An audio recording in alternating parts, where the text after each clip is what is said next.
आवाज महाराष्ट्राचा।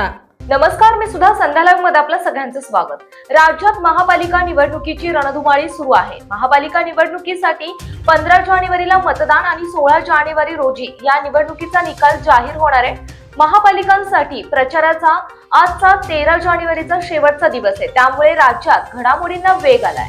असं असतानाच आज राज्य निवडणूक आयोगाची पत्रकार परिषद पार पडली। या पत्रकार परिषदेत राज्य निवडणूक आयोगाने राज्यातील 12 जिल्हा परिषद आणि 125 पंचायत समित्यांच्या निवडणुकीबाबत मोठी घोषणा केली आहे। राज्यातील जिल्हा परिषद आणि पंचायत समित्यांच्या निवडणुकीबाबत माहिती देण्यासाठी आज ही पत्रकार परिषद आयोजित करण्यात आलेली।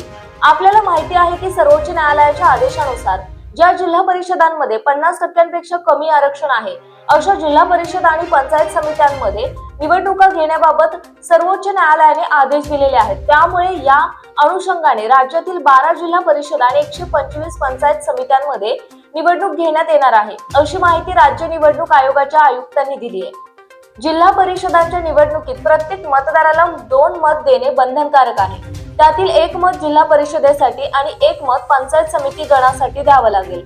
तसेच या निवडणुकीसाठी नामनिर्देशन प्रतिक्रिया ही ऑफलाईन पद्धतीने राबवली जाणार आहे, अशी माहिती राज्य निवडणूक आयुक्तांनी पत्रकार परिषदेत दिली आहे। नोटिफिकेशन 16 जानेवारी रोजी निघणार।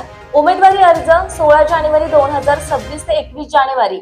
अर्जाची छाननी 22 जानेवारी 2026। अर्ज माघारी 27 जानेवारी दुपारी 3 वाजेपर्यंत।